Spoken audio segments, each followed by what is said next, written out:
দর্শক, আমি প্রদীপ কুমার নাথ টিভিটিএন শিলচরে আপনাদের স্বাগত জানাচ্ছি। বর্তমানে আমি শিলচর সদরঘাট মূর্তি বিসর্জন ঘাটে আছি। আজকে আমি শিলচর সদরঘাট মূর্তি বিসর্জন ঘাট থেকে মনসা মূর্তি বিসর্জনের সম্পূর্ণ খবরাখবর গ্রাউন্ড জিরো থেকে তুলে ধরার চেষ্টা করব। কারণ টিভিটিএন শিলচর সর্বদা ভালো ভালো খবর, মানুষের উপকারের খবর জনসমক্ষে তুলে ধরে। দর্শক, আপনারা আমার সঙ্গে থাকুন, আমি সমস্ত খবরাখবর দেখানোর চেষ্টা করব। দর্শক, আপনারা দেখতে পাচ্ছেন আজকে শিলচর সদরঘাট মূর্তি বিসর্জন ঘাটে একটার পর একটা মনসা মূর্তি বিসর্জনের জন্য নিয়ে আসা হচ্ছে। আমি সমস্ত খবরাখবর দেখানোর চেষ্টা করছি।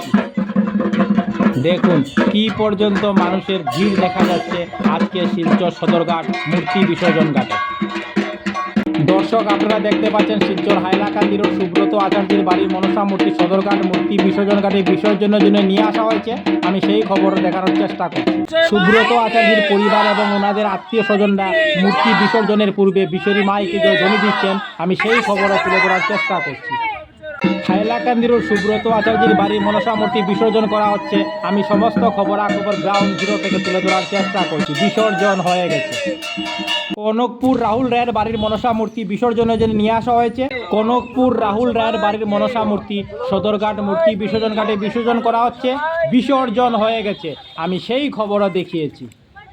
শিলচর রাধা মাধব রোড পার্থ দত্তের বাড়ির মনসা মূর্তি শিলচর সদরঘাট মূর্তি বিসর্জন ঘাটে বিসর্জনের জন্য নিয়ে যাওয়া হচ্ছে। অল্প কিছুক্ষণের মধ্যেই শিলচর সদরঘাট মূর্তি বিসর্জন ঘাটে বিসর্জন দেওয়া হবে। আমি সেই খবরও দেখানোর চেষ্টা করব। বিসর্জন হয়ে গেছে। আমি সেই খবরও দেখিয়েছি। শিলচর আজাদিন রোড প্রণতি দেবনাথের বাড়ির মনসা মূর্তি শিলচর সদরঘাট মূর্তি বিসর্জন ঘাটে বিসর্জন করা হচ্ছে। বিসর্জন হয়ে গেছে। আমি সেই খবরও দেখিয়েছি। মূর্তি বিসর্জন করার পর প্রণতি দেবনাথের বাড়ির লোক এবং ওনাদের আত্মীয় স্বজনরা ধ্বনি দিচ্ছেন। আমি সেই খবরও দেখাচ্ছি।